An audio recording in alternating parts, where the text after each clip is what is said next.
Baik, kita mulai saja. Assalamualaikum warahmatullahi wabarakatuh. Mohon maaf sebelumnya perangkat acara terjadi sedikit kendala. Uh, Alhamdulillah hari ini akan dilaksanakan presentasi dari kelompok 2 tentang metode ranah afektif yang para pematerinya ada Asep Soleh, Azril Pangersa, Tamara Fauzia, dan Winda Indriani. Untuk lebih mengefektifkan waktu, lebih baik kita segera mendengarkan pematerian dari para pemateri. Silahkan pemateri.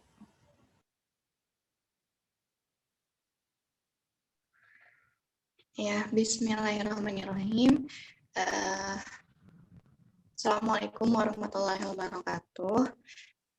Sebelumnya mohon maaf ya, Winda nggak bisa on kamera karena sinyalnya kalau on kamera jadi nggak stabil gitu, jadi keluar masuk gitu. Oke, bismillahirrahmanirrahim, dimulai aja ya. Dari presentasi kelompok 2. Next. Nah, pembelajaran dalam pandangan Barat dan Islam. Dari pembelajaran menurut pandangan Barat, yaitu pembelajaran dalam pandangan Barat lebih menitik beratkan pada temuan rasional empiris, yang artinya pembelajaran yang dilakukan harus diaplikasikan secara empiris dan dapat diterima oleh khalayak umum. Lalu pandangan menurut Islam, pembelajaran lebih menitik beratkan pada kontak al-alim, al-ilm yang berdasarkan pada Al-Quran dan Sunnah. Next. Lalu menurut pandangan Barat juga, pembelajaran dalam pandangan Barat hanya terfokus terhadap pengembangan kognitif dan afektif saja.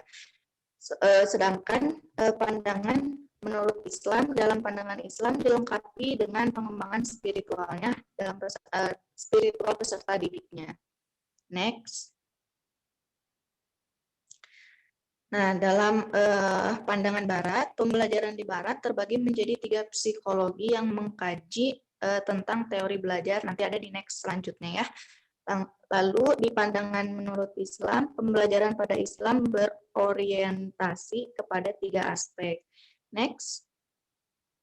Nah, di sini ada 3 psikologi pembelajaran Barat ya yang tadi. Yang pertama ada teori belajar behavioristik.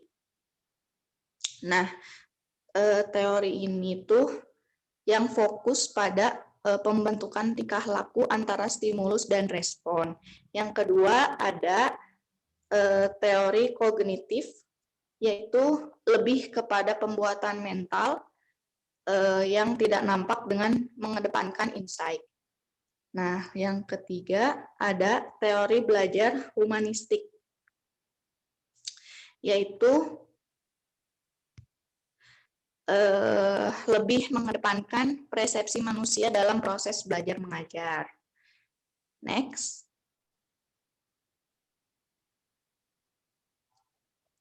Nah, ini ada 3 aspek pembelajaran Islam. Yang pertama itu ada teori belajar akhlak. Nah, teori belajar akhlak ini yang fokus pada aspek psikomotorik. Nah, yang kedua ada teori belajar fikih yang fokus pada ranah kognitif. Nah, yang ketiga ada teori belajar insaniyah yang mengedepankan pada ranah afektif dan terdiri dari hururiyah. Next. Nah, pembelajaran ranah afektif yaitu pembelajaran yang memiliki cakupan yang lebih subjektif karena mudah berubah hingga tidak ada materi khusus yang harus dipelajari. Afektif ini lebih berhubungan dengan 3 hal, yaitu psikis, rasa, dan jiwa. Adapun rincian lebih detailnya mengenai ranah afektif ini yaitu seperti sikap, penghargaan, nilai, dan emosi. Next.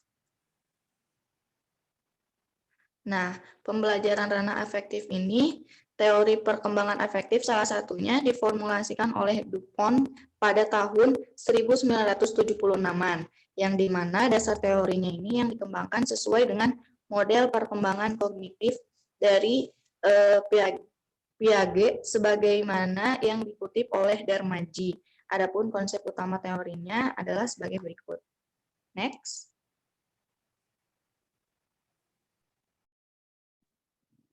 Nah, ada konsep utama teori menurut Darmaji. Yang pertama itu ada afeksi, yang dimana adalah afeksi getaran refleksi disertai perubahan psikologis dan tendensi bertindak. Yang kedua ada perkembangan afektif, yaitu memiliki komponen struktur dan organisasional, di mana hal ini menimbulkan respon afektif yang tidak diulang. Selanjutnya akan dipaparkan oleh pemateri selanjutnya.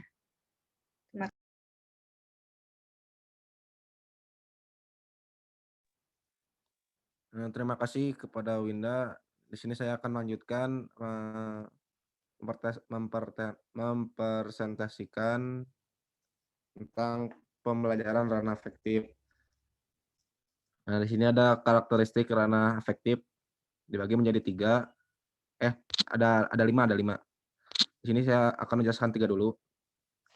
Yang pertama ada sikap atau attitude. Ini tuh ialah kecenderungan merespon secara konsisten tentang menyukai positif atau tidak menyukai suatu objek, yaitu negatif. Perubahan sikap dapat diamati dalam proses pembelajaran, keteguhan, dan konsistensi terhadap sesuatu. Kemudian dalam penilaian sikap dapat diketahui melalui mata pelajaran, kondisi pembelajaran, pendidikan, dan lain-lainnya. Yang kedua ada minat atau interest. Minat merupakan keinginan yang terbentuk melalui pengalaman yang mendorong seseorang mencari jati dirinya untuk mencapai apa yang diinginkan. Yang ketiga ada nilai atau value. Nilai itu merupakan suatu pertimbangan tentang seberapa penting suatu hal tersebut bagi diri kita atau orang lain. Kaitannya dengan pembelajaran, nilai merupakan konsep penting dalam pembentukan kompetensi peserta didik yang mengacu pada keadaan akhir yang diinginkan. Misalnya harga diri, kebahagiaan, kebebasan, kesenangan, kebijakan, dan harmoni. Next. Nah, ini yang keempat ada moral. Moral itu perasaan atau tindakan seseorang dalam membedakan antara baik dan buruk, senang dan sedih, positif dan negatif, dan seterusnya. Yang terakhir konsep diri atau self concept. Konsep diri ini adalah sebuah evaluasi yang dikemas untuk mengukur sejauh mana kemampuan yang kita miliki, apakah kita memiliki kemampuan yang positif atau negatif. Next. Nah, sekarang masuk ke pembahasan wujud penanaman pendidikan karakter Al-Ghazali dalam menunjang kemampuan afektif peserta didik.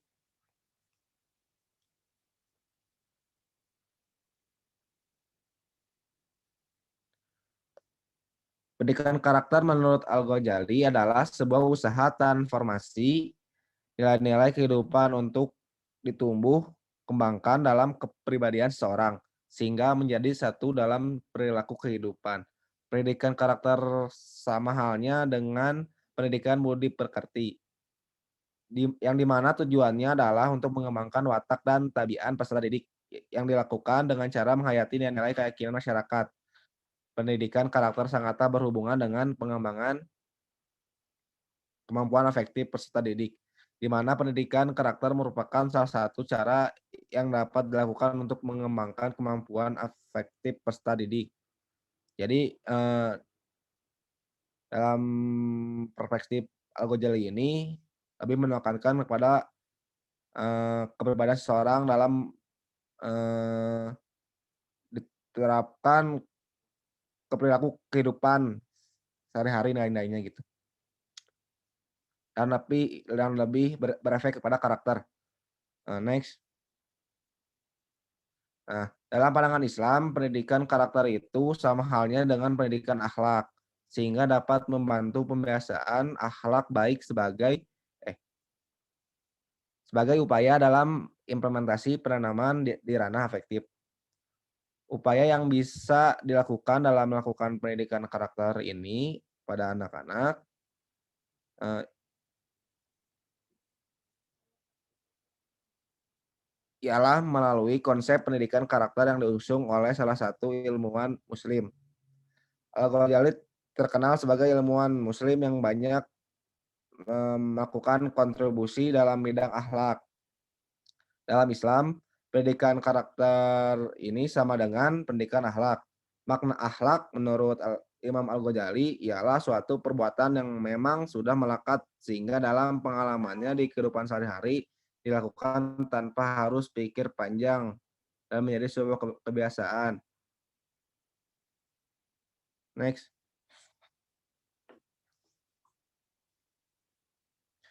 Pendidikan akhlak dalam Islam lebih menitikberatkan kepada pembiasaan sikap ke arah yang positif sehingga berdampak pada kehidupan dalam pengalaman akhlak yang baik sesuai dengan ajaran Nabi Muhammad SAW. Konsep pendidikan akhlak menurut beliau terbagi menjadi 3 dimensi, yaitu dimensi diri, hubungan diri dengan Tuhan, dimensi sosial, hubungan dengan masyarakat, pergaulan, dan pemerintahan, dimensi metafisik, yaitu segala hal yang berkaitan dengan akidah.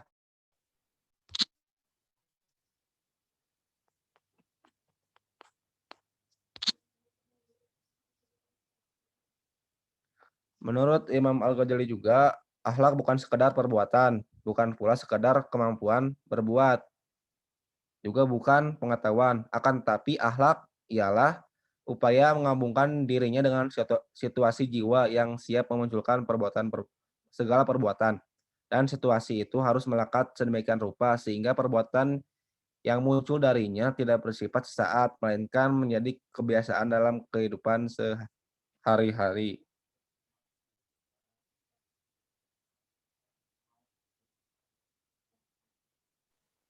Oke, baik.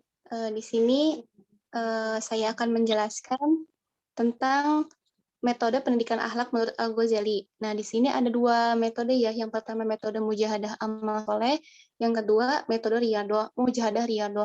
Nah, kedua metode ini bisa dilaksanakan bisa dikolaborasikan dengan beberapa metode. Yang pertama ada metode suri tauladan, metode pembiasaan, metode pujian, metode anjuran, larangan, latihan, dan lain-lain. Boleh di next lagi? Nah, ada beberapa faktor nih yang mempengaruhi metode dalam memilih metode pendidikan. Yang pertama, faktor tujuan. Nah, dari faktor tujuan ini kita harus mengetahui bagaimana cara siswa bisa faktor tujuan ini merupakan hal apa yang akan dicapai oleh siswa sehingga bisa memahami materi yang diajarkan. Nah, tujuan dalam pendidikan Islam itu pastinya berkaitan dengan Al-Quran dan As-Sunnah. Dan yang kedua ada faktor latar belakang.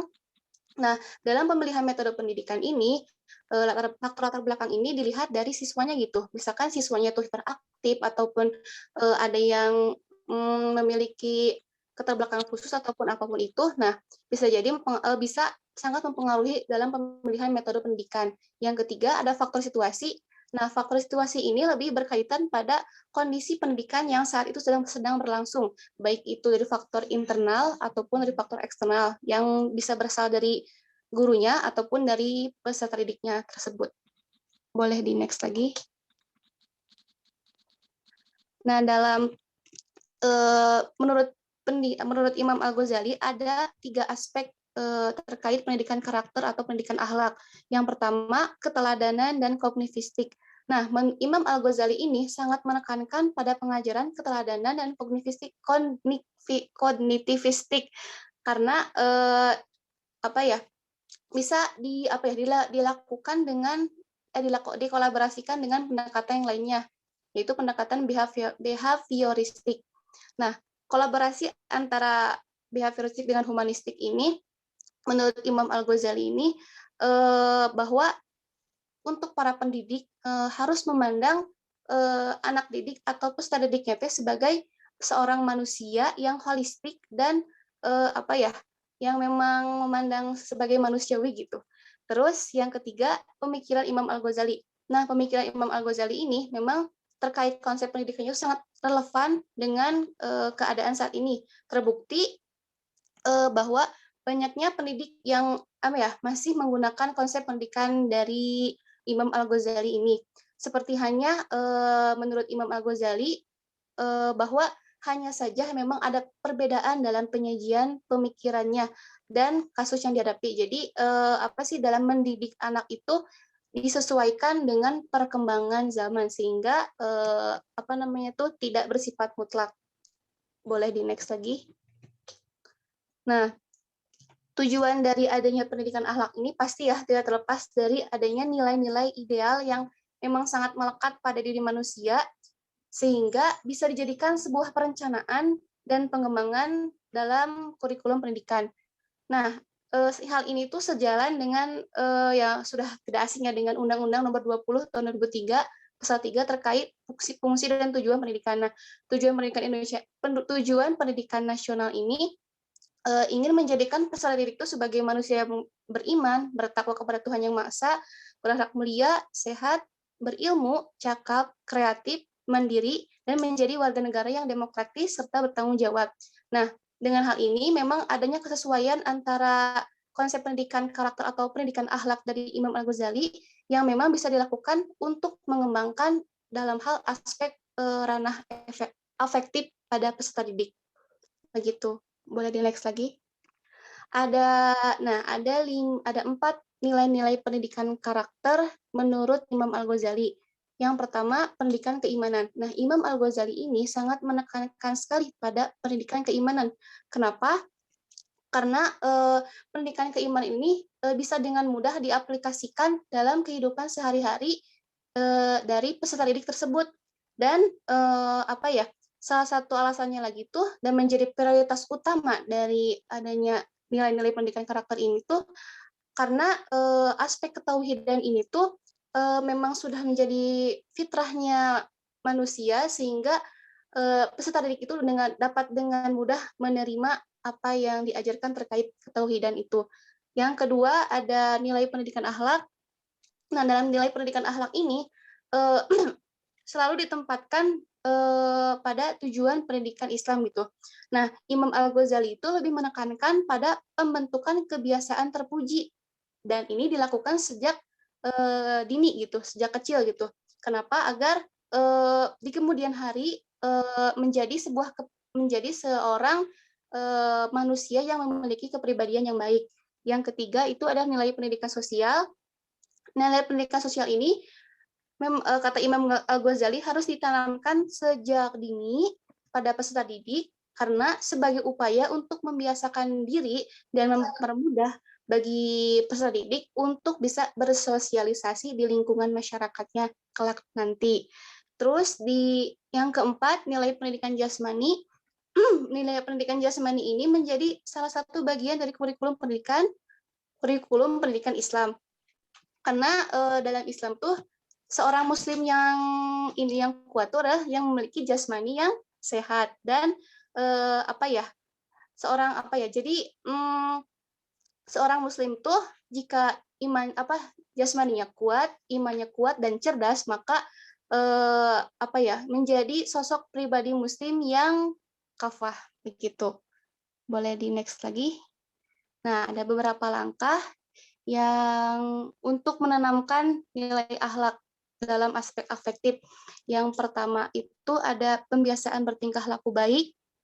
Nah, di sini peserta didik oleh pendidik ini dilakukan oleh pendidik untuk melakukan pembiasaan bertingkah laku baik, misalnya ketika di sekolah melakukan ketika datang ke sekolah bersalaman dengan gurunya, ataupun ketika bertanya, ataupun menyapa tuh dengan kata-kata yang sopan, dan misal dengan memulai sebelum belajar tuh memulai dengan membaca Al-Qur'an atau dan lain-lain.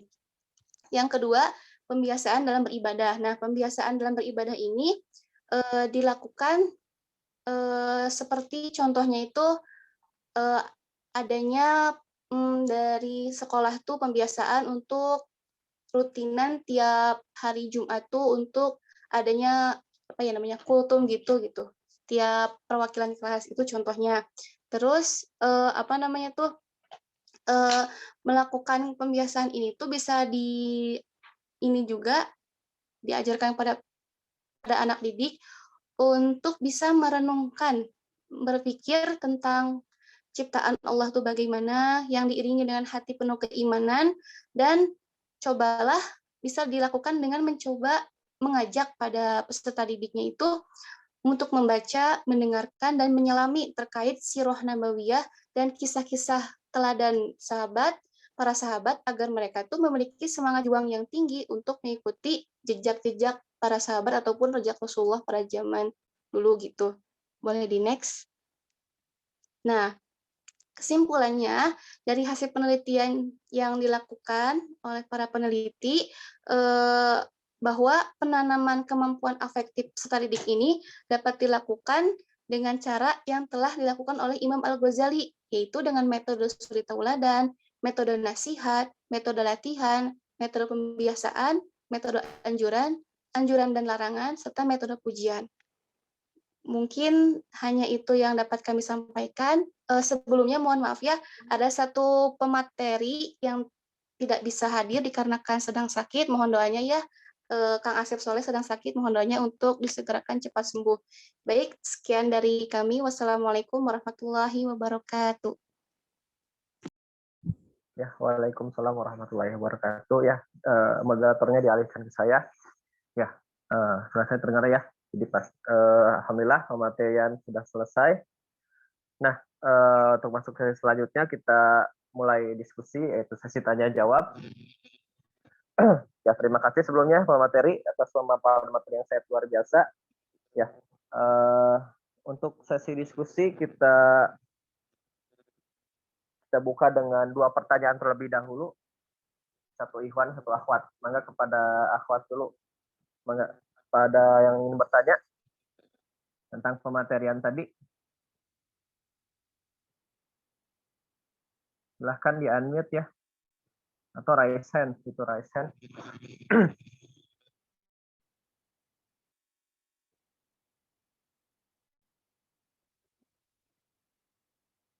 Gimana? Ahmad tidak ada? Izin bertanya. Oh, mangga Teh Maisa. Ya, sebelumnya izin untuk mematikan kamera. Tahu saya, pendidikan afektif itu yang tadi seperti metode pembiasaan, metode larangan, lalu yang lain-lainnya itu lebih efektif dilakukan kepada peserta didik yang masih kecil gitu. Sedangkan bagaimana ketika kita itu udah jadi guru SMA yang notabene udah terbentuk gitu karakter siswa-siswanya. Biasanya kan lebih susah gitu untuk dibentuk ulang. Misalnya, ya maksudnya seperti itu gitu. Bagaimana cara membentuk karakter atau mengubah jadi lebih baik untuk siswa yang sudah terbentuk karakternya.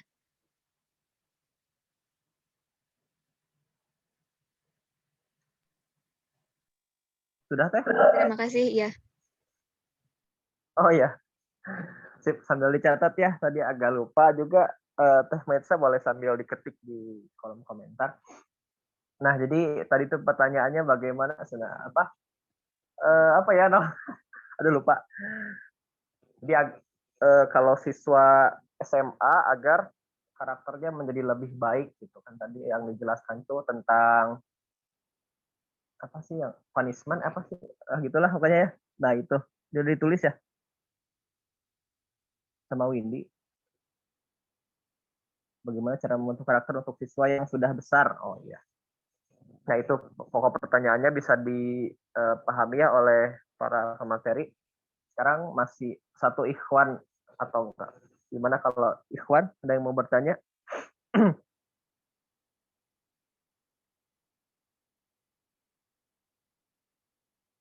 Ayo sekarang giliran ikhwan, enggak?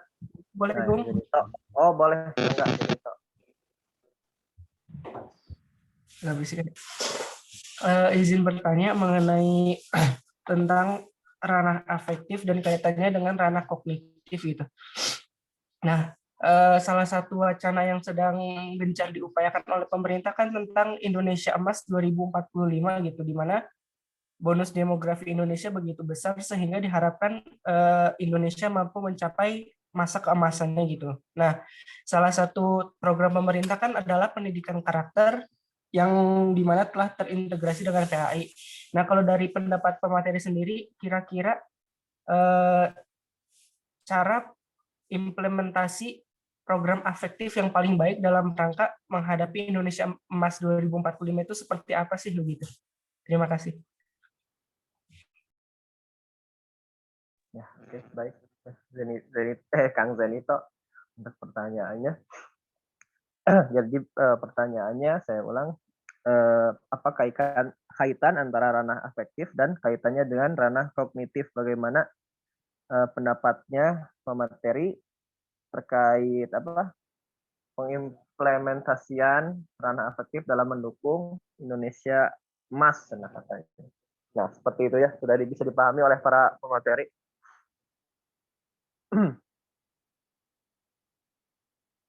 Ini 2 pertanyaan ya, gimana? Atau lebih? Atau masih ada? Kalau masih ada ya mangga. Kalau nggak ada kita jawab dulu yang ada. Oh, cukup saja katanya. Ya, kita sambil berjalan sambil kita mangga kepada para pemateri menjawab dulu pertanyaan yang sudah tersedia.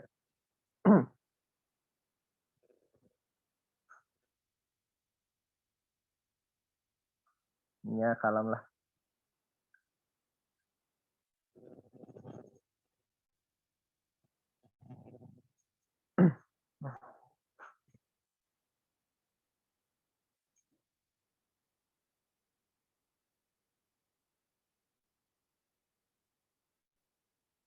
Gimana pemateri, ada yang sudah siap dengan jawabannya?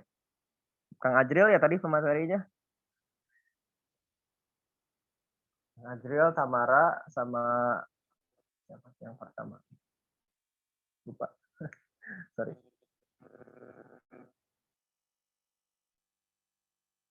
Oh, Winda.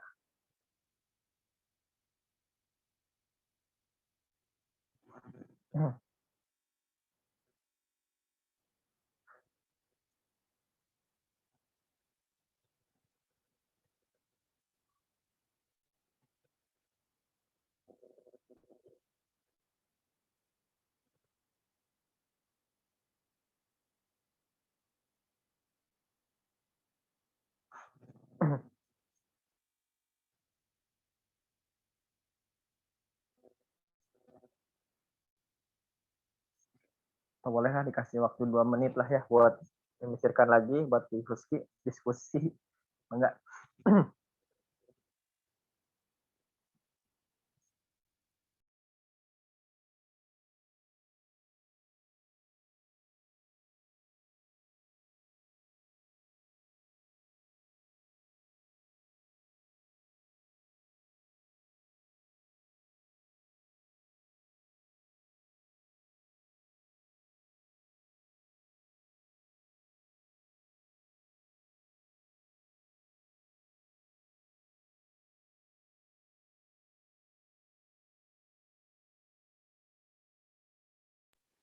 Baik, mau izin menjawab terkait pertanyaan dari Teh Maitza ya.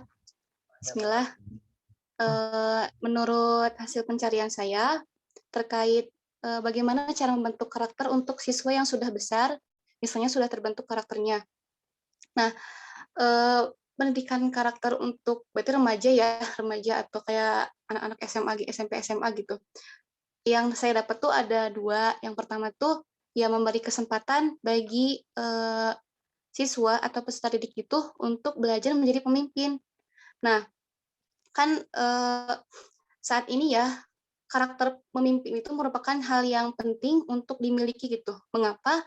Karena sebagai upaya untuk membantu siswa untuk melatih jiwa kepemimpinannya masing-masing gitu.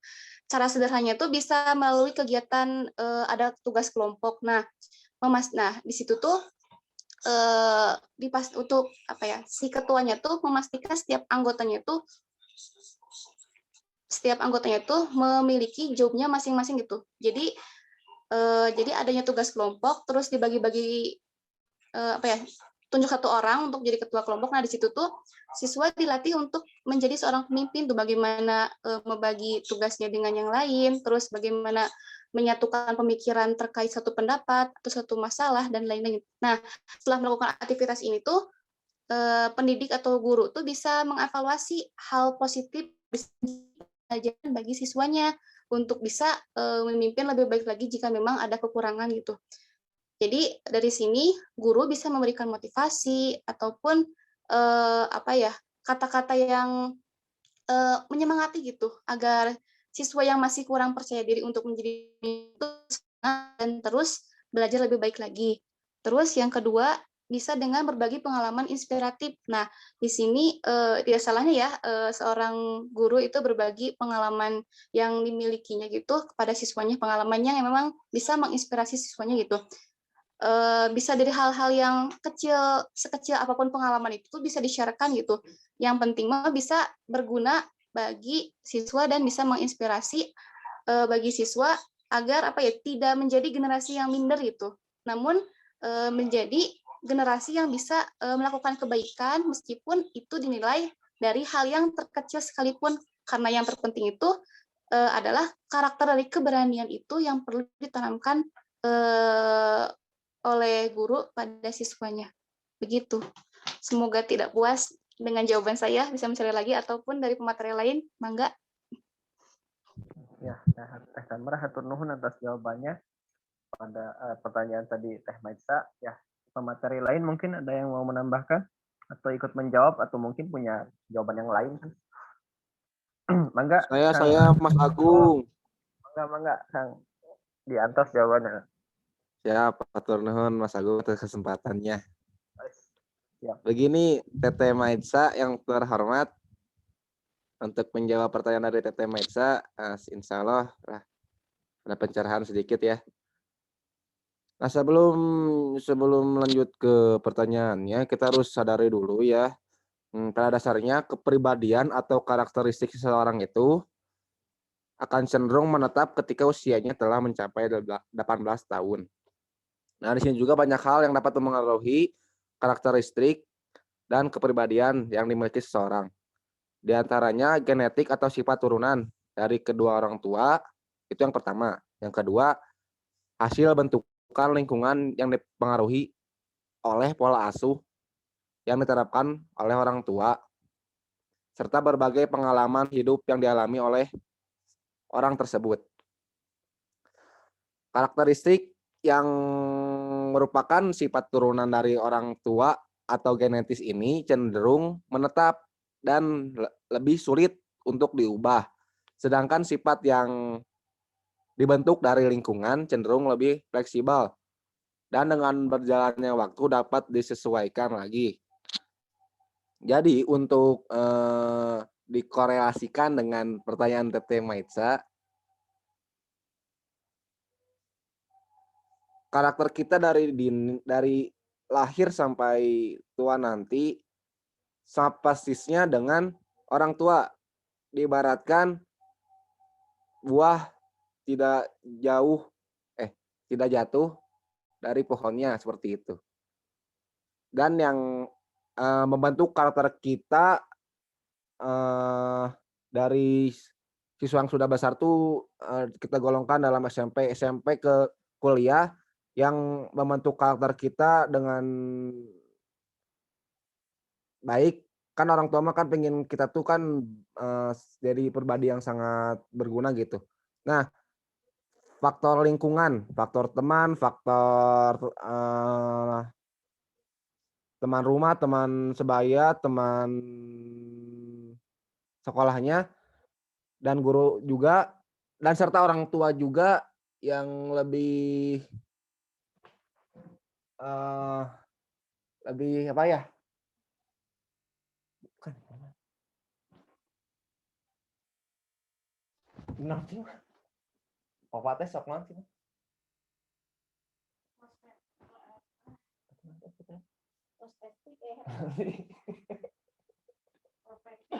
Ya lebih inilah, lebih memerhatikan anaknya gitu.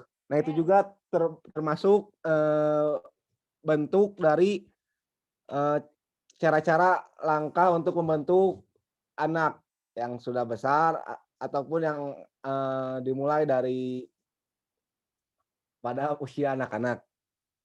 Seperti itu mungkin. Teteh Maisa mungkin atas jawaban.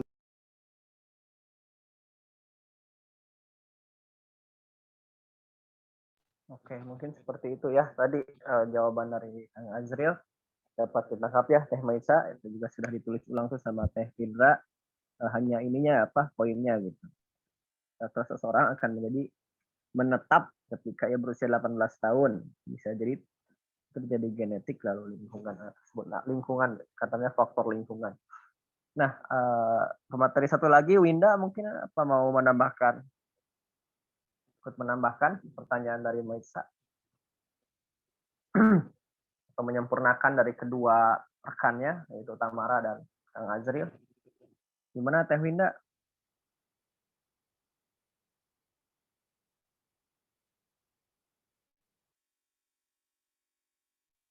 Cukup mungkin ya dari Teh Winda, diam-diam baik. Oke, pertanyaan.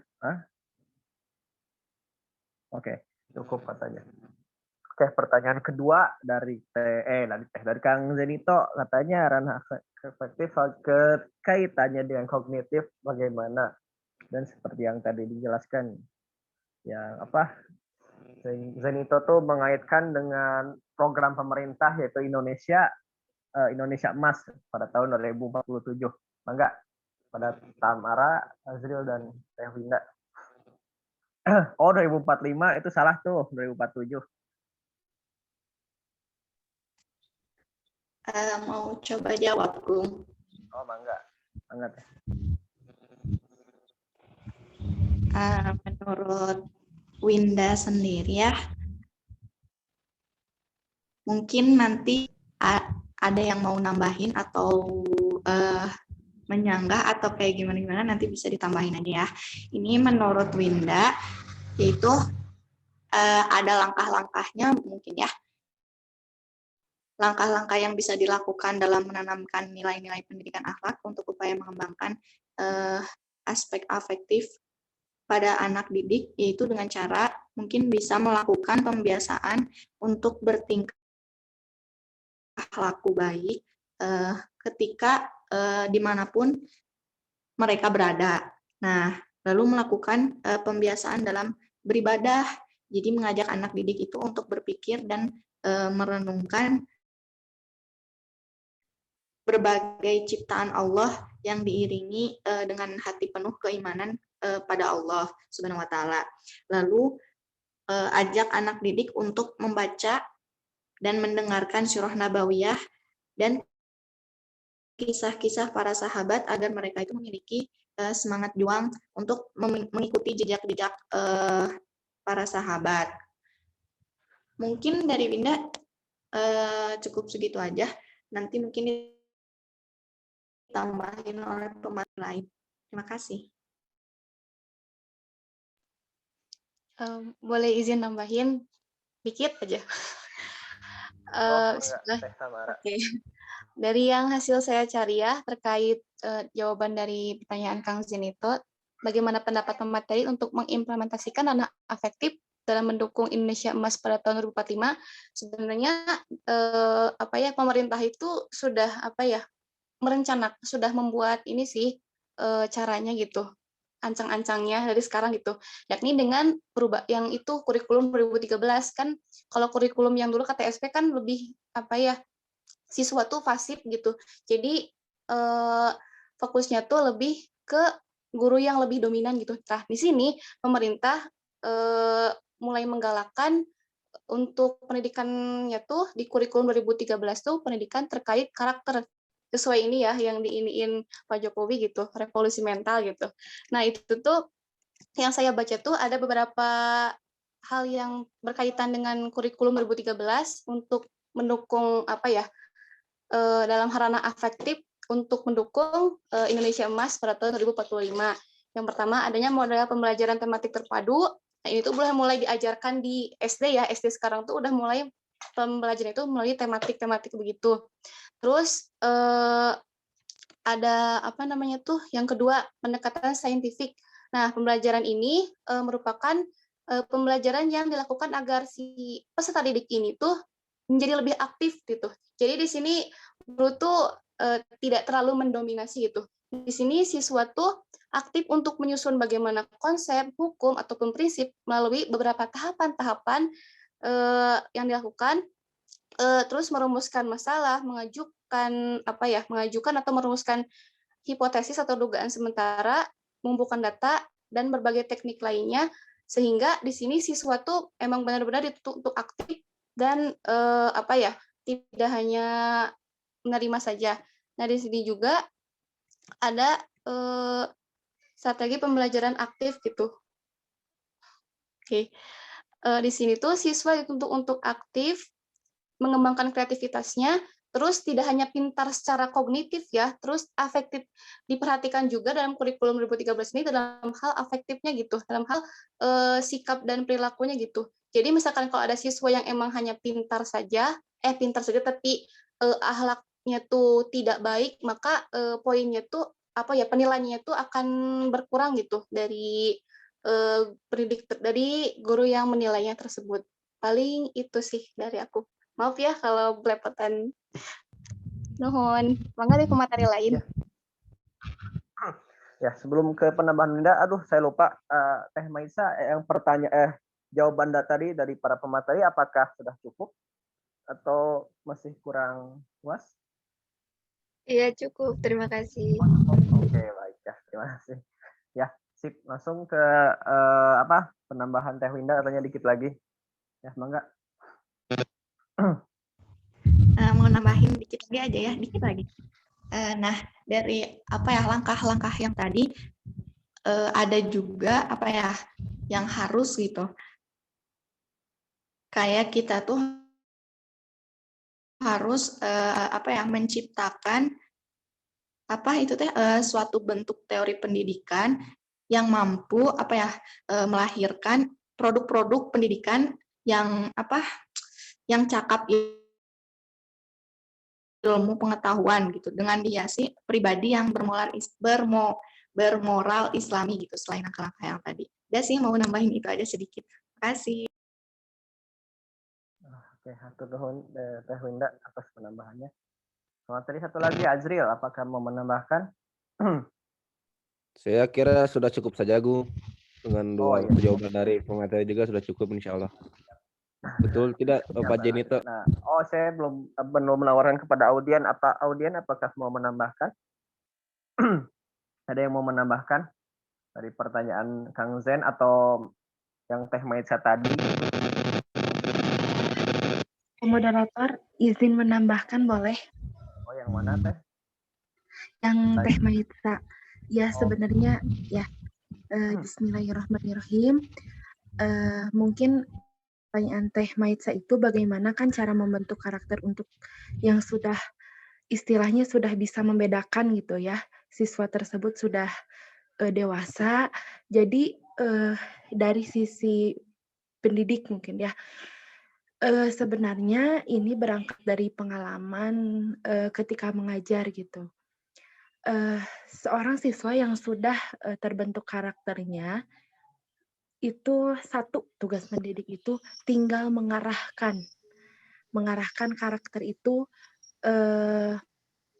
akan dibawa kemana gitu. Ketika memang karakternya sudah baik, siswa tersebut sudah bisa bertanggung jawab, siswa tersebut sudah istilahnya sudah mumpuni lah secara karakter, itu tugas guru tinggal mengarahkan, tinggal memberikan suatu apresiasi, tinggal memberikan arahan yang lebih baik dalam meningkatkan karakter pembiasaannya. Kemudian untuk siswa yang masih mungkin ya ada 2, untuk siswa yang masih kurang atau siswa yang sudah terbentuk tapi masih belum, istilahnya kalau misalkan diilustrasikan dalam lingkaran itu belum bulat gitu, maka itu tentunya diperlukan bimbingan. Nah, pasti kaitannya ada dengan profesi kita nantinya yang akan insya Allah akan menjadi guru PAI gitu. Jadi istilahnya tadi seperti yang pemateri juga sudah sampaikan ya, ada pembiasaan, kemudian ada penerapan nilai-nilai pendidikan. Nah, itu yang harus diterapkan. Intinya kita sebagai guru PAI itu harus bisa membimbing serta mengayomi gitu.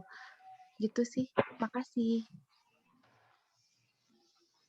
Ya, terima kasih Teh Elia atas penambahannya. Insya Allah sangat bermanfaat. Sangat bagus ya jawabannya. Membawa pengalaman sendiri gitu pengajarnya. Ya, audiens yang lain masih ada yang mau menambahkan? Izin menambahkan Bapak Moderator. Oh, enggak, Kang Anur, pertanyaan yang mana? Yang pertanyaan Kang Zenito. Enggak. Ya, baik, bismillahirrahmanirrahim. Ya, jadi pertanyaannya itu adalah ranah afektif kaitannya dengan kognitif, bagaimana pendapat materi untuk mengimplementasi ranah afektif dalam mendukung Indonesia Emas pada tahun 2024 ya. Kalau dari saya berpendapat ada 2 poin yang menjadi bukan rekomendasi ya, hal yang harus dilakukan bagi Indonesia ke depannya sih ya, secara analisis. Yang pertama itu, poin pertama, kita kurangnya model. Maksudnya model ini seorang sosok yang memberikan contoh yang baik bagi pendidik gitu ya, pendidik kepada peserta didik. Yang kita ketahui saat ini, kita kekurangan hal seperti itu.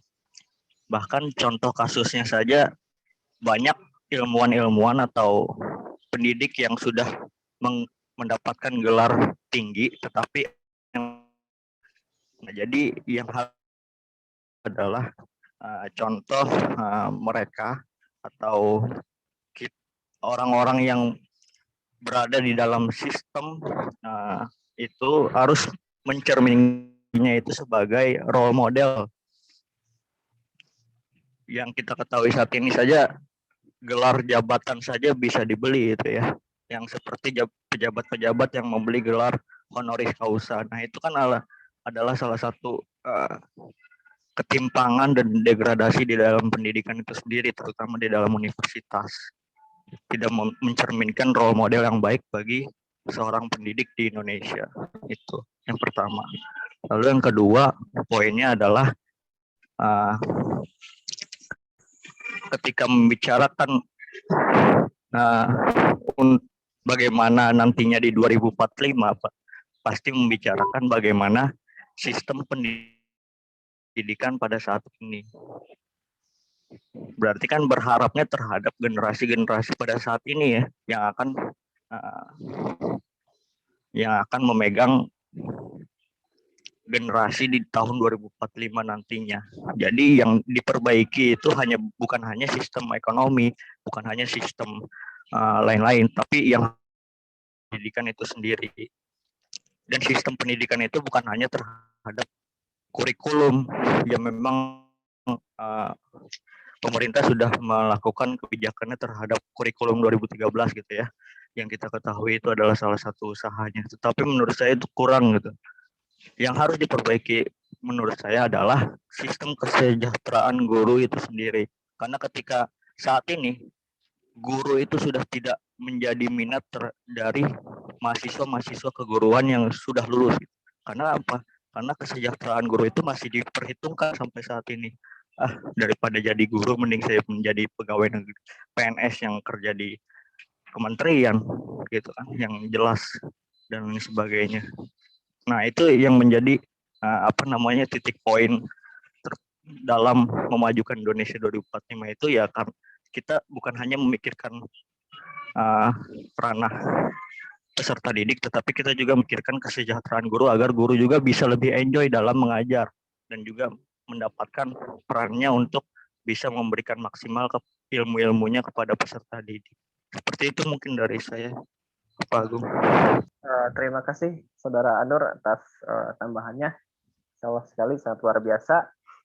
Nah, sepertinya kita cukupkan ya sesi diskusi kali ini. Terima kasih kepada materi, pada yang jawab dan yang penanya yang aktif ikut serta dalam diskusi kali ini. Ya, saya tutup. Wassalamualaikum warahmatullahi wabarakatuh. Kita kembalikan. Kita dengar tambahan dari Bapak dosen kita, Bapak Profesor Dr. Syahidin dan Bapak Muhammad Iman Firmansyah. Ya, Pak. Mangga Prof, silakan. Assalamualaikum warahmatullahi wabarakatuh. Waalaikumsalam warahmatullahi wabarakatuh. Ini Pak Iman, saya baru nyampe ini. Bentar, silakan Pak Iman dulu ya. Baik, untuk jawaban semua, biar tidak saya memahami Anda sudah luar biasa berdiskusi dan suatu waktu perlu berdiskusi dengan dasar. Dan berdiskusi dengan dasar itu sangat penting. Paling tidak saya sudah menulis di chat, silakan dibaca. Dan ke depan, minggu-minggu selanjutnya, jika chat itu tidak penting, jangan ditulis. Karena itu menunjukkan karakter Anda sebenarnya. Dan saya sudah mencatat beberapa yang tidak penting karakter-karakter itu. Jadi baca di Perpres 87/2017 tentang PPK. Di sana ada 5 karakter dan berbeda dengan kurikulum 2013. Di kurikulum 2013 tidak ada taksonomi Bloom yang 3. Jadi tidak ada lagi kognitif, afektif, psikomotor. Yang ada adalah kompetensi inti dan kompetensi dasar. Di kompetensi inti ada 4. Nah, jadi sekali-kali Anda harus kuatkan literasi Anda. Apa saja yang 4 itu? Yang pertama adalah sikap spiritual, yang kedua sikap sosial, yang ketiga pengetahuan, dan keempat keterampilan. Nah, yang afektif ini di mana? Ini di sikap spiritual dan sikap sosial. Jadi mohon sekali lagi dicamkan baik-baik.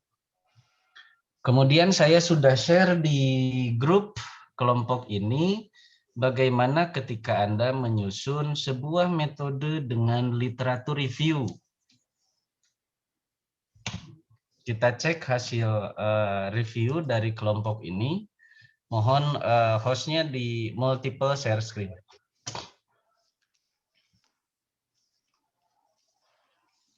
Jadi karakter itu ada 2 ya. Kalau jawaban dari pertanyaan dari Maitza, kemudian Jenito, satu lagi siapa? Sudah Pak, cuma 2. Cuma 2 ya? Iya. Yang pertama ada karakter bawaan. Jadi yang pertama ada karakter bawaan. Dan yang kedua ada karakter hasil didikan. Nah, tadi Anda bertanya, bisakah mendidik karakter bagi siswa tingkat atas, jangankan siswa tingkat atas, untuk seorang yang mau meninggal dunia pun bisa dididik karakter. Salah satunya adalah dengan proses talqin. Jadi Anda jangan pesimis bahwa sudah tua tidak bisa dididik, jangan. Karena sesungguhnya karakter bisa dididik. Kalau karakter tidak bisa dididik, Umar bin Khattab tidak akan menjadi orang yang soleh. Abu Bakar tidak akan menjadi seorang muslim yang luar biasa membela Nabi jika karakter sudah berhenti pada usia remaja. Artinya seiring dengan perjalanan hidup seseorang dan manusia, karakter itu senantiasa memiliki dinamika. Jika karakter itu tidak berkembang sesuai dinamika, maka pendapat Nur Persada itu sangat benar. Karena mengapa banyak pejabat yang membeli gelar doktoris honoris causa, padahal itu kan tidak baik. Bahkan mencederai nilai-nilai akademik. Artinya karakter memiliki dinamika dan tidak mengenal usia. Yang sekarat pun, kata Prof, itu butuh ada orang yang membimbing. Dan pembimbingan itu adalah proses talqin. Itulah esensi dari karakter. Jadi karakter itu ada dua bentuk, karakter bawaan dengan karakter didikan. Dalam beberapa kondisi, karakter bawaan itu lebih muncul daripada karakter didikan. Seorang Elia Anggraini, bisa on cam, seorang Elia Anggraini dalam kondisi terdesak, itu karakter aslinya pasti keluar. Seorang Elia Anggraini jika dalam satu perjalanan ada seorang penjamret yang ingin menjamret, saya kira bukan karakter didikan yang akan keluar, tapi karakter bawaannya yang keluar. Dan orang akan tercengang. Saya tidak melihat Ajril orangnya seperti ini biasanya. Tapi mengapa menjadi begitu? Kemudian Agung melihat televisi, orangnya baik, nggak banyak bicara, orangnya taat, patuh, taat beragama lagi. Kenapa bisa jadi pembunuh? Itulah yang disebut dengan karakter bawaan. Dalam beberapa posisi penting dan urgen dan terdesak, biasanya karakter aslinya keluar. Itulah esensi dari dua bentuk karakter. Jadi jangan heran kalau Windiasti bertemu dengan saya bisa hormat, saya bertemu dengan Prof. Syahidin bisa suntangan, tapi dalam kondisi terdesak, orang banyak tidak kenal, itu bukan Windy. Itulah yang disebut dengan tadi buah jatuh tidak jauh dari pohon. Itu yang pertama. Jadi kalau Jenito hari ini ketemu saya beradab gitu, tapi kalau ketemu penjamret, yakin tidak akan seperti ke saya. Bisa dipahami? Oke. Saya ingin mengemukakan ada 11 prinsip dasar dalam pendidikan karakter. Saya ingin cepat-cepat, silakan kalau diperlukan tulis, tidak menjadi masalah. Tidak jadi masalah ya kalau tidak pun. Yang pertama, menempatkan nilai etika sebagai etika inti. Ketika Anda masuk ke UPI, selamat datang di kampus ilmiah, edukatif, religius. Itu adalah inti dari karakter. Kalau di UPI, ketika sholat duhur masih berlangsung perkuliahan, artinya UPI sendiri dengan berbagai kebijakannya melanggar dari moto itu. Maka demikian diperoleh di UPI kalau mau sholat duhur, pada jam-jam sholat duhur senantiasa tidak ada aktivitas belajar. Semuanya harus istirahat. Itulah yang disebut dengan nilai inti didukung dengan kebijakan pendidikan karakter lembaga itu. Jadi kalau yang saya tulis di chat tadi PPK, ada 5 karakter inti yang dicanangkan oleh Presiden Jokowi. Presiden Jokowi mau tidak mau wajib melakukan kelima karakter itu. Bila tidak, itu yang perlu kita pertanyakan. Tuh, yang kedua, ada karakter yang disepakati. oleh komunitas sekolah itu. Jadi kalau di UPI selamat datang di kampus ilmiah, edukatif dan religius, maka harus ada karakter religiusnya yang ditetapkan oleh Universitas Pendidikan Indonesia dan harus ada programnya. Tuh. Yang ketiga, memerlukan pendekatan yang disengaja. Artinya ada kebijakan. Kalau manajemen ekstrakurikuler menempatkan sebuah sekolah itu yang baik, maka ada kebijakan dan program-program kebaikan. Jika tidak, maka saya pikir sekolah itu tidak bagus. 4, sekolah harus menjadi masyarakat yang peduli. Jangan eksklusif, sekolah juga harus sensitif dengan kehidupan sosial, terutama masyarakat sekitar. Prof pernah membuat bagaimana kehidupan kos di sekitar kampus. Saya pikir nanti Prof akan menjelaskan bagaimana pentingnya kampus kerjasama dengan lingkungan sekitar, terutama kos. 5, menciptakan kondisi adanya kesempatan dan tindakan moral. Yaitu tadi, jadwal ketika duhur stop semua, ketika asar stop semua, begitu ya. Itulah yang disebut dengan kehidupan sekolah yang mendukung. Kemudian yang keenam, mendorong serta menghormati siswa untuk meraih kesuksesan. Tidak boleh Nur Persada membedakan siswa, kamu bodoh, Nenden, kamu ada anak hese diatur, nggak boleh. Jadikan mereka bersemangat. Jadikan mereka bersemangat. Kemudian yang ke-8, mohon izin Prof, ada 11 yang sebagaimana ini di disertasi Prof ya. Saya sebutkan.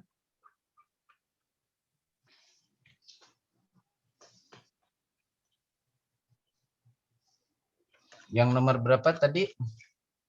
7 ya? 7, Pak. Oke.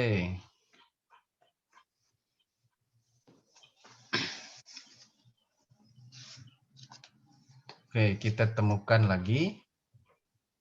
Ke-8, seluruh stakeholder dari sebuah sekolah, dari sebuah lingkungan, itu harus menjadi masyarakat pembelajar.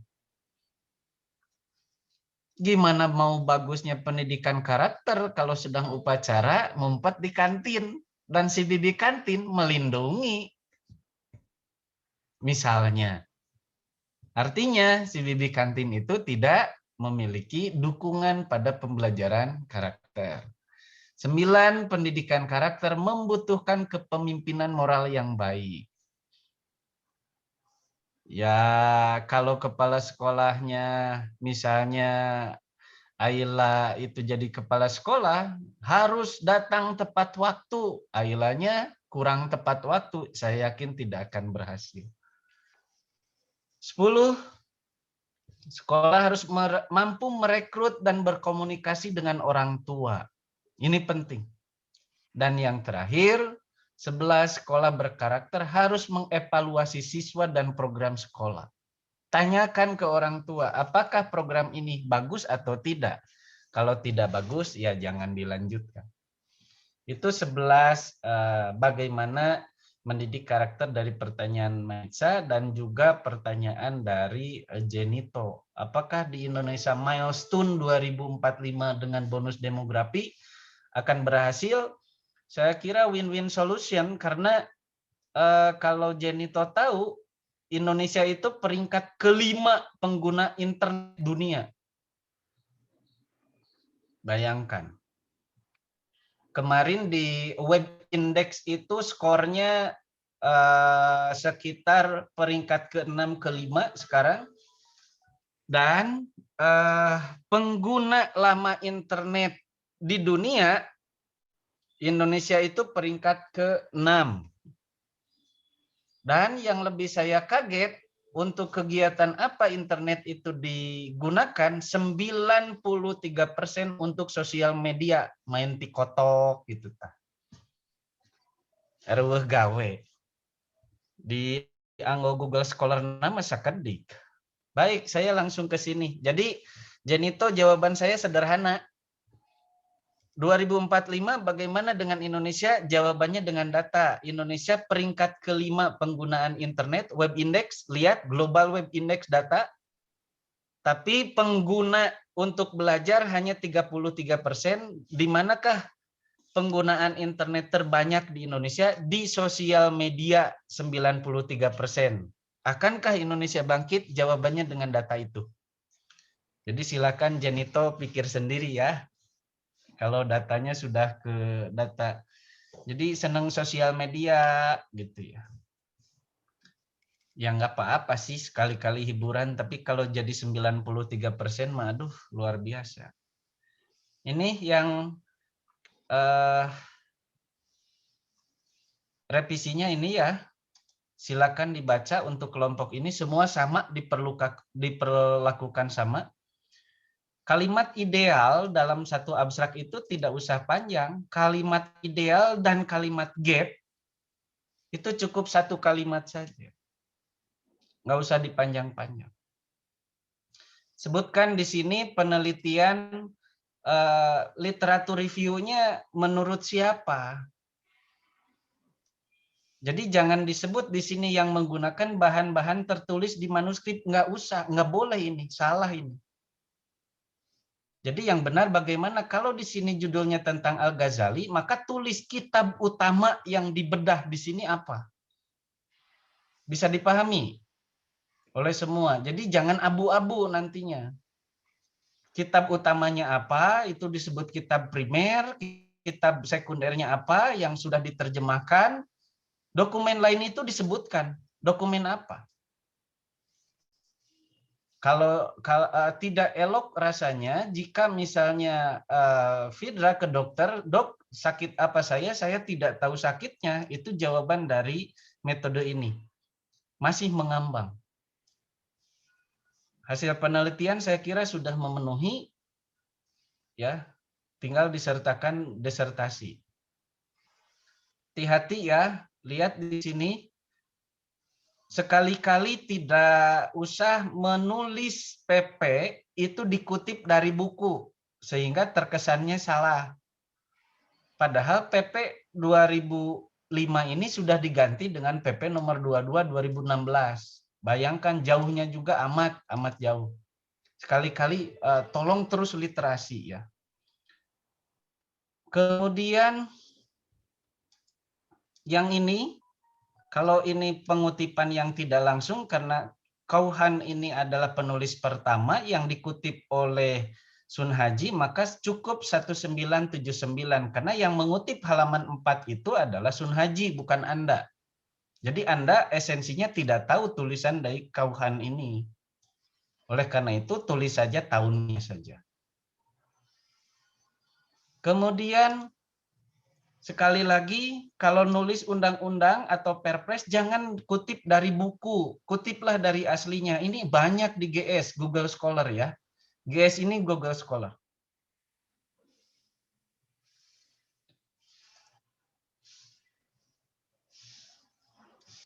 Yang ini simpan di akhir kajian beberapa penelitian. Dari sini mulai, kemudian baru masukkan novelty dari artikel ini, ya, sehingga tidak bertabrakan. Sebelum penelitian ini mencoba menggali informasi mengenai, sedangkan di sini juga ada fokusnya. Jadi saya pikir ini adalah pengulangan dari yang terakhir. Pilih saja mau yang mana. Ini saya kira metodenya harus dirombak semua. Silakan pakai mazhab yang mana, saya sudah kirimkan di grup, boleh pakai itu. Nah, di hasil penelitian, yang ini saya minta ditiadakan, yang subbab pertama, tidak boleh lagi membentrokkan seperti ini. Kalau Anda tidak kuat dalam filsafatnya, nanti Anda bisa jadi bumerang. Nggak boleh sekali-kali tidak diperbolehkan seperti itu. Jika filosofinya kurang kuat. Jadi silakan saja masuk langsung ke pembelajaran ranah afektif. Ini sudah bagus. Jadi silakan. Dan ketika Anda menyebutkan di judul ini menggunakan Mana metodenya? Saya baca dulu.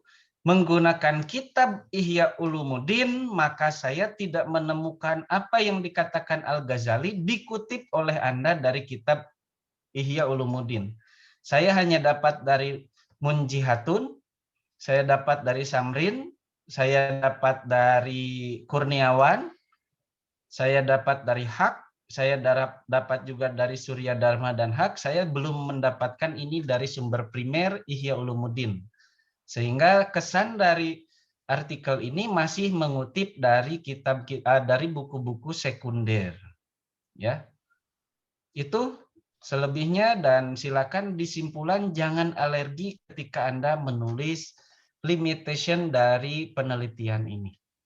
Itu saja dari saya. Sudah saya share kembali ke pengirim, ke Ajril. Silakan, semangat, Anda bisa.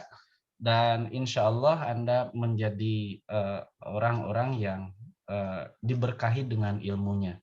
Assalamualaikum warahmatullahi wabarakatuh. Silakan, Prof. Baik, terima kasih. Ya, alhamdulillah ya. Apa yang disampaikan Pak Iman luar biasa, itu sudah ke urusan teknis ya, dan harus bersyukur kelas ini mendapatkan pencerahan khususnya dalam teknis penulisan yang baik ya. Karena sebelum-sebelumnya belum mendapatkan, sehingga saya membimbing, Pak Iman juga membimbing skripsi itu parah gitu ya, payah begitu, capek ngerus-ruskan sampai ke urusan-urusan teknis. Mudah-mudahan dengan penjelasan ya kayak kutipan-kutipan begitu, kalian mengikuti dengan seksama, nanti bisa diimplementasikan dalam penulisan skripsi gitu. Jadi para pembimbing mau capek teuing gitu kan, sampai ke urusan-urusan teknis begitu. Dari penyajian tadi saya menangkap sebagian, dan ada PPT-nya yang dikirim, cuma belum terbaca semuanya dari Ricky CS ini. Dalam kesempatan ini saya ingin menyampaikan dulu dua hal ya. Yang pertama terkait dengan isu yang sedang hangat ini tentang PAI. Pendidikan agama mau dihilangkan oleh ya usulan lah begitu, dan itu sudah cukup lama itu. Si moncong putih itu tidak akan pernah berhenti ya, sejak menyiapkan USPN ya, Undang-Undang Sistem Pendidikan Nasional, Undang-Undang 20 nomor 2003 itu menghantamnya kuat sekali untuk menghilangkan iman, takwa, akhlak mulia. Ya. Nah, kemudian seiring dengan perjalanan sejarah sudah 2003 ya, sekarang 2021 sudah 18 tahun dah. Udah 18 tahun ya. 17 tahun. Memang sudah saatnya direvisi ya. Undang-undang itu sudah direvisi dalam pengertian harus lebih baik. Malah ini usulan revisinya dihilangkan. Kata iman, takwanya itu dihilangkan, apalagi akhlak mulia. Ini kan indikasi untuk menghilangkan mata kuliah agama. Jadi tidak ada lagi alasan untuk kita kalau berbicara masalah legal formal untuk mempertahankan itu ya, pendidikan agama, ketika undang-undang sistem pendidikan nasionalnya diganti gitu ya, bukan direvisi, diganti gitu ya. Nah, satu hal mungkin yang bisa kita kejar itu, kalau itu terjadi ya, itu mereka itu anti Pancasila ya, anti Pancasila. Yang digaung-gaungkan mereka itu pendukung Pancasila, Undang-Undang Dasar 45, tapi mereka cederai Pancasila oleh gaya, oleh cara berpikir mereka. Karena baik di dalam Pancasila ataupun di Undang-Undang Dasar 45, persoalan agama itu sangat kuat di situ. Ya, sangat kuat, banyak pasal lah, 20 di Undang-Undang 29, 30, 31 itu cerita tentang bagaimana warga negara itu diberikan kebebasan, bahkan pemerintah turun tangan melaksanakan pembinaan itu keagamaan. Nah, jadi kalau seandainya kita terlalu asik urusan teknis dalam pengertian antem aja kita, tapi tidak peduli terhadap pokok persoalannya, maka bisa dibilang sia-sia kita selama ini belajar PAI, sementara PAI-nya sendiri mau dihilangkan kan gitu ya. Itu yang harus jadi catatan bagi saudara-saudara. Dan saya menyimak para guru, para dosen, pada dingin-dingin saja. Sepertinya tidak ada reaksi gitu ya, apa-apa. Nah, persoalan inilah yang mau saya sampaikan, bahwa kita kurang memahami tentang keberadaan PAI itu, baik secara filosofis, yuridis formal, sosiologis, termasuk juga pedagogisnya. Sebab itu perlu saya mengangkat mata kuliah di PASA itu, landasan-landasan pentingnya PAI diajarkan. Landasannya itu ada 10 landasan gitu ya. 10 landasan pentingnya itu. Nah, kalian perlu ya di S1 juga sudah perlu gitu ya. Ketika ada kejadian-kejadian begitu, bukan hanya mengandalkan pada terserah no diluhure nasib. Kalau tidak ada kita reaksi, berarti kan tidak ada usaha untuk menghentikan upaya-upaya untuk menghilangkan agama dari pendidikan formal. Alasan-alasan yang mereka sampaikan itu alasan basi, asal alasan lama begitu ya. Kan di negara maju tidak ada pendidikan agama. Negara maju itu di mana? Terus kenapa mesti menghubungkan ke negara maju? Maju itu dalam sisi apa? Ya, kalau PAI itu kan bukan hanya membina kebahagiaan dunia dalam pengertian banyak keterampilan, punya kemampuan intelektual, knowledge-nya kuat, tapi hati, ya, cerita tentang karakter itu bohong kalau hatinya tidak dibenarkan, tidak dibereskan gitu ya. Sebab itu pendidikan agama ini adalah menjadi instrumen untuk menanamkan sikap religius atau untuk menanamkan keyakinan bahwa kita ini adalah bangsa yang beradab, bangsa yang beragama, begitu ya. Dengan adanya saja PAI, itu mental anak-anak bangsa ini, dari siswa, mahasiswa, termasuk para baca-baca yang saya sebut, ya seperti itu. Dan saya yakin mereka pernah belajar agama di sekolah. Nah, alasan yang kedua, kalau tadi kan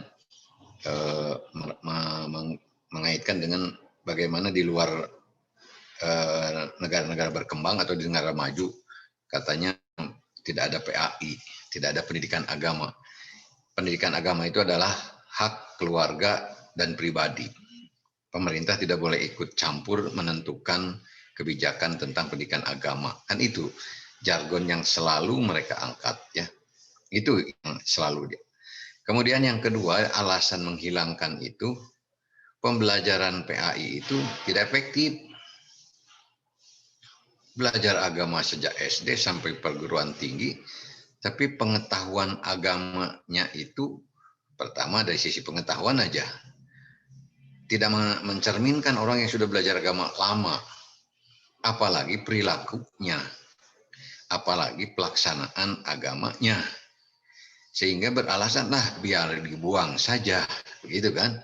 Itu alasan-alasan yang senantiasa muncul untuk menghilangkan pendidikan agama. Nah, oleh sebab itu sekali lagi saya kepada saudara-saudara untuk belajar atau mempelajari pentingnya pendidikan agama.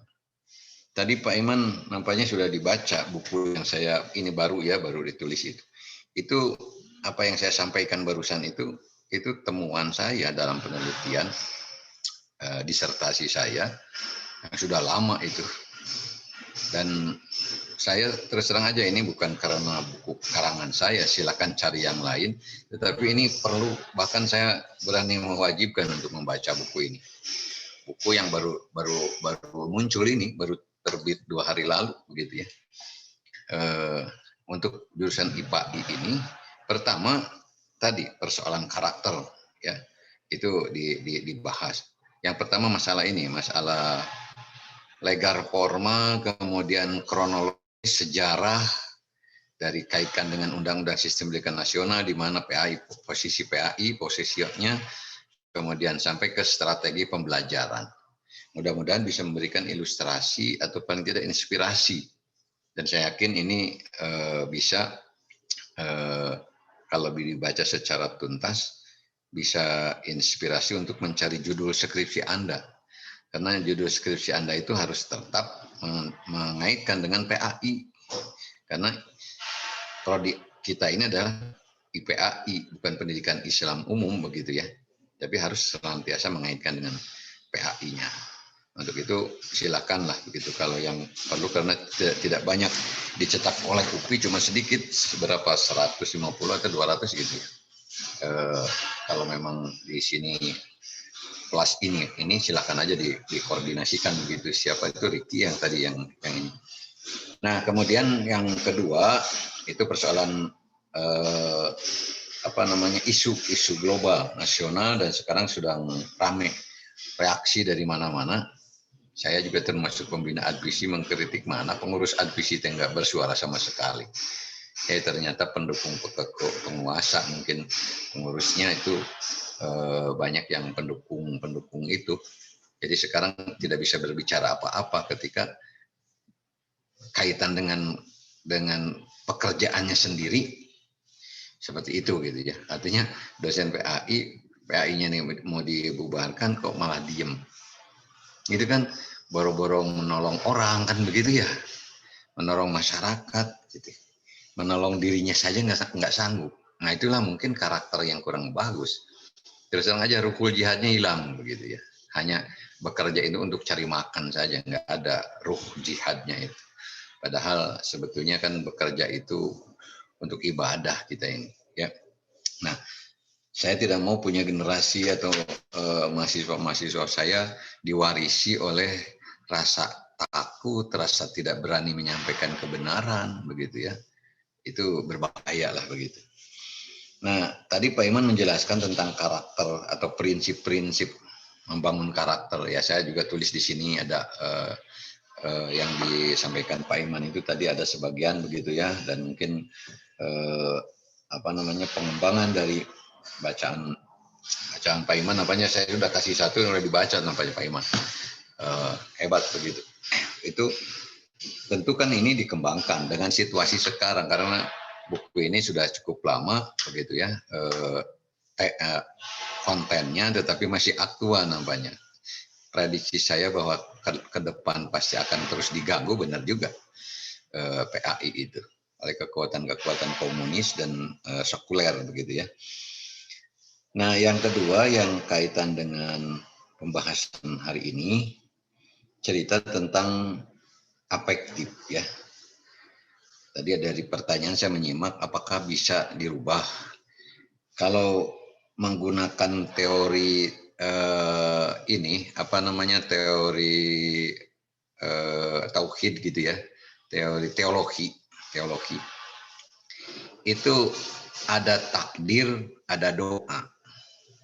Kalau cerita tentang takdir, kita tidak tahu takdir kita itu, karena itu gaib. Pertanyaannya apakah takdir bisa dirubah atau tidak? Kan dalam ilmu tauhid ada takdir yang tetap, ada yang takdir bisa dirubah karena upaya manusia. Upaya manusia dalam pengertian fisik gitu ya, itu bisa merubah takdir yang istilahnya bisa dirubah. Tetapi takdir yang diyakini tidak bisa dirubah, ternyata bisa juga. Gimana cara merubahnya? Doa itu adalah merubah takdir. Ya. Karena itu abstrak, absolut gitu ya. Takdir yang tidak bisa dirubah itu. Tidak ada yang tahu siapapun.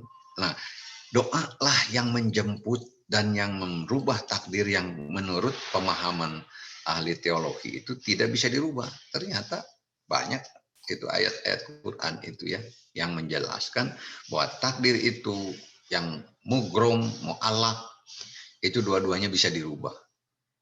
Yang mu'alaq itu bisa dirubah dengan upaya kita yang optimal secara fisik, pemikiran, tetapi yang satu lagi yang mugrom itu adalah di doa yang bisa merubahnya. Itu apalagi kalau karakter bawaan itu disebutnya apa, fitrah, hereditas, faktor keturunan.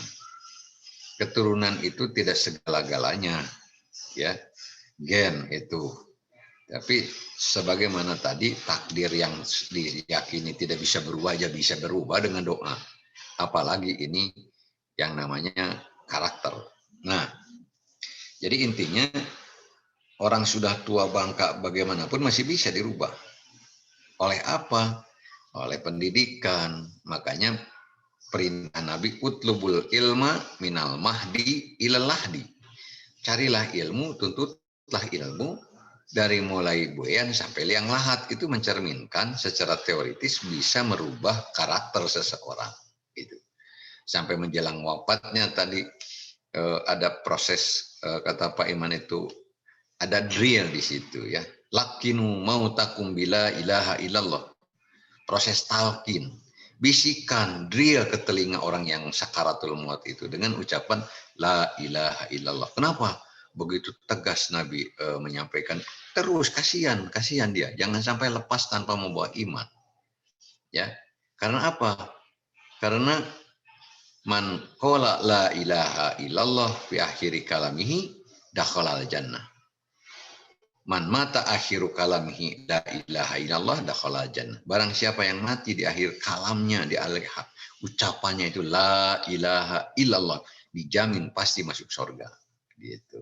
Makanya Nabi menegaskan sekali, lakinu mautakum bila ilahi. Talkinkan orang yang sakaratul maut itu. Talkin itu bukan sudah dikubur halau-halau di atas, ya. Prinsipnya kalau talkin yang kayak begitu, kalau di atas orangnya sudah dikubur, itu mah talkin ke anu hariru, anu apa namanya, yang hadir ke makam itu, gitu. Talkin yang sesungguhnya mah itu, ya. Jadi bisa dirubah itu. Nah, sekarang cerita tentang karakter itu kan kalau kita telusuri dari sisi teorinya, karakter itu kan akhlak ya. Akhlak di dalam perspektif Islam itu. Pengejawantahan dari akhlak karakter itu ya. Kalau akhlak itu mungkin lebih luas begitu ya. Kalau karakter sudah ke perilakunya. Nah, akhlak yaitu bisa dipahami secara khusus ya dalam konteks karakter. Akhlak itu adalah perilaku spontan itu, atau disebut karakter, perilaku spontan. Perilaku spontan itu asli itu tidak ada rekayasa, ya, tidak ada rekayasa. Perilaku spontan. Jadi kalau yang pencitraan bakal ketahuan, ya. Wajidna itu ketika ada tantangan yang secara spontan, bereaksi secara spontan, kan begitu ya. Nah, perilaku spontan itu perlu ada pembiasaan. Jadi kalau tidak dibiasakan, spontanitasnya juga tidak akan muncul seperti yang diharapkan. Contohnya sederhana contohnya, gini aja lah. Kalian mengalami kaget siapapun, kejedot aja atau ditajong aja begitu. Kejedot akan keluar ucapan spontan. Nah, disitulah melihat orang itu. Kalau yang kejedot langsung kejedot itu langsung dia mengucapkan buset. Nah, itulah karakternya buset. Kalau kejedot astagfirullahaladzim. Gitu. Terus pergi ke tempat yang indah-indah, begitu melihat, buset, gila. Wah, itulah. Tapi kalau subhanallah, Allahu Akbar, nah itu karakter itu. Kayak begitu ya. Jadi kalau ucapan-ucapan itu perlu ada pembiasaan. Ya. Kalau tidak ada pembiasaan, ya Tidak mungkin begitu ya, muncul begitu saja. Kayak orang yang ditalkin, la ilaha illallah, la ilaha illallah. Karena awal-awalnya tidak terbiasa, pakai toa juga begitu orang mau matinya itu. Karena tidak pernah mendengar la ilaha illallah mungkin ya. Tetapi upaya yang hidup itu, yang sadar itu tetap harus ajari dia ke telinganya itu la ilaha illallah begitu ya. Ya barangkali dia pernah sholat, dia pernah mengatakan sesuatu kebaikan dan sebagainya, menolong dia untuk melepaskan nyawanya itu dengan mengingat Allah. Nah, jadi perlu pembiasaan. Nah, pembiasaan tidak lepas dari lingkungan. Jadi carilah lingkungan yang baik kalau kita ingin mempunyai karakter yang baik. Sebab itu ahli sosiologi Islam itu siapa Pak Imam? Ahli Imam Ibnu Khaldun. Ibnu Khaldun ya. Ibnu Khaldun itu pernah Ibnu Khaldun itu ya. Ibnu Khaldun itu sosiolog dunia. Ya, dijadikan rujukan oleh para ahli sosiologi dunia. Itu kitab muqaddimahnya itu. Beliau mengatakan begini, al-insan ibnul mujtama. Al-insan ibnul mujtama. Malam ya'lamhu abawahu ya'lamhul mujtama. Al-insan ibnul mujtama. Manusia itu anak lingkungan, anak masyarakat. Mujtama itu masyarakat, bisa juga diartikan lingkungan. Al-insan ibnul mujtama, anak masyarakat. Malam ya'lamhu abawahu, apa yang tidak diajarkan atau belum diajarkan kedua orang tuanya, ya'lamhul mujtama, maka lingkunganlah yang mengajarinya. Nah, jadi perlunya bergaul dengan orang-orang baik itu dalam rangka mencari pendidik yang di luar orang tuanya. Begitu kan? Lingkungan itu adalah mendidik kita. Al-insan ibnul mujtama malam ya'lamhu abawahu ya'lamhul mujtama. Manusia itu anak lingkungan. Apa yang tidak diajarkan oleh kedua orang tuanya, maka lingkunganlah yang akan mengajarinya. Lingkungan itu sangat luas dan perlu ada model, role model lingkungan itu. Lingkungan yang terdekat orang tua. Orang tua itu keteladanan. Tadi siapa tadi yang cerita? Nur Persada ya tadi. Ya percumalah kalau tidak ada keteladanan. Ya, memang keteladanan itu penting, tapi bukan segala-galanya. Orang yang sudah punya nilai, yang punya keyakinan tentang kebaikan itu A atau B, walaupun gurunya meneladani jelek, tidak akan terpengaruh. Karena dia sudah tertanam, ada yang lebih kuat dalam hatinya. Ya, sekalipun gurunya umpamanya tidak memberikan keteladanan, tetapi pribadi dia tidak akan terpengaruh oleh contoh yang buruk, kan begitu. Walaupun orang yang dikaguminya, ya, tetap role model di dalam pendidikan Islam itu Rasulullah SAW, karena dia dilahirkan untuk menjadi toladan, uswatun hasanah.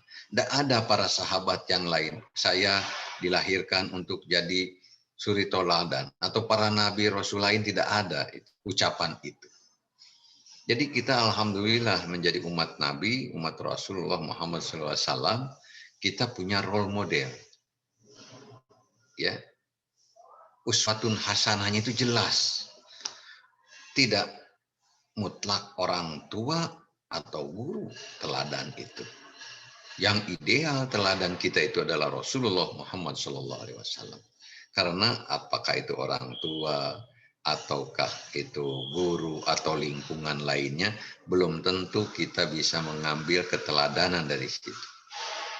Maka untuk itu, knowledge di sini, pengetahuan tentang sejarah hidup Rasul itu, ya hadis-hadis, ayat Quran, itu yang lebih harus menjadikan dasar untuk membentuk karakter yang baik bagi kita ini. Teladanan memang betul yang dekat itu. Untuk anak-anak, apalagi anak balita ya. bapaknya atau ibunya yang jadi figur biasanya, contoh itu. Makanya kalau anak kasar, anak itu teh tanya jangan ke yang lain dulu, tanyanya kepada bagaimana mendidik anaknya itu, atau bisa melihat anak itu kasar pasti, anak itu lembut, soleh itu jelas besar pengaruhnya lingkungan keluarga itu. Nah yang kedua lingkungan sekolah, kemudian lingkungan masyarakat. Nah oleh sebab itu saya sering kali tadi Pak Iman menyebut lingkungan kos. Kami dulu sejak mahasiswa itu sengaja memetakan lingkungan UPI ini, lingkungan religius itu tidak ujuk-ujuk datang, saudara ya. Panjang perjuangannya itu. Saya termasuk pelaku sejarah dengan dosen-dosen senior lainnya ketika IKIP Bandung pada saat itu sedang masih begini, dan saya juga dididik oleh dosen-dosen saya dulu, dosen bahasa Arab. Musola di sekitar ini tuh kalau diteliti itu sudah bisa dipastikan isinya itu, pengurusnya itu adalah jurusan bahasa Arab saat itu. Jurusan bahasa Arab, mahasiswa bahasa Arab. Ya sekarang alhamdulillah sudah ada IPAI, nampaknya bukan menggeser gitu, bareng-bareng. Jurusan IPAI ini menguasai sekitar ini. Ya saya senang sekali kalian mau peduli terhadap dakwah di sekitar kampus. Dalam rangka apa? Dalam rangka menciptakan lingkungan religius. Saya juga pernah tinggal ngontrak di sekitar sini, sudah jadi asisten dosen saat itu. Itu betapa hiruk pikuk pergaulan mahasiswa itu, subhanallah, begitu saat itu ya, tahun 87-an, kalian belum lahir begitu ya, 86, 87, 88, itu di lingkungan sampai sering kami datang, sengaja saja saya sebagai dosen PAI, wawancara tidak tahu para mahasiswa saya dosen PAI karena tidak keajar sama saya. Gimana sih, gimana? Luar biasa itu. Ada yang cuek, ada yang iya ini seperti satu atap rumah dihuni oleh laki dan perempuan. Kamar mandinya sama ya. Kemudian cuman kamarnya aja yang beda. Ruang belajarnya sama. Itu peluang yang terbuka untuk ya namanya juga setan begitu kan. Itu sampai begitu. Ketika saya pernah jadi direktur kemahasiswaan, saya undang para pemilik kos gitu sekitar ini dengan kepolisian, dengan kelurahan, dikumpulkan diskusi bagaimana ini menjaga moral anak-anak ini. Dan ada penelitian ternyata alhamdulillah anak-anak UPI tidak terlalu mengecewakan begitu. Tapi justru mahasiswa yang sekitar sini itu kan bukan anak mahasiswa UPI saja. Ya. Itu subhanallah ya, justru kepengaruhan sama yang kayak gitu-gituan, yang mahasiswa lain dengan lingkungannya berbeda masuk ke sini. Nah, justru dengan adanya para mahasiswa IPA yang belajar berdakwah di lingkungannya, diharapkan kos-kos di sekitar sini itu sudah bagus gitu, tidak ada lagi mendengar hal-hal yang tidak diinginkan begitu. Nah, itu saya kira pentingnya lingkungan itu ya. Jadi kalian mencari tempat atau lingkungan itu jangan melihat murahnya saja kosan itu, tetapi perhatikanlah lingkungannya itu bagaimana, kebiasaan orang. Kadang-kadang bekas senior yang kayak begini, ini suka ada juga pengaruhnya. Jadi bersihkan itu ya lingkungan yang tidak baik itu dengan kehadiran kita. Karena apa? Dalam rangka juga mendidik kita sendiri dan mendidik orang banyak. Saya kira itu Pak Iman. Saya mohon maaf tadi karena ada urusan yang juga sehingga saya agak telat masuk ke sini dan dari kantor ini kuliahnya. Saya kembali Pak Iman, silakan. Baik Prof, terima kasih. Silakan direvisi artikelnya sampai betul-betul, karena ini template-nya untuk Tarbawi sepertinya sampai betul-betul submit ke Tarbawi, dan kita terus adakan berbagai revisi dan review-review. kita sudahi karena mohon maaf melewati waktu yang disepakati, dan kita akhiri dengan bacaan hamdalah, alhamdulillahirabbil alamin. Untuk kelompok selanjutnya saya tunggu artikelnya ya. Terima kasih. Assalamualaikum warahmatullahi wabarakatuh. Waalaikumsalam warahmatullahi wabarakatuh.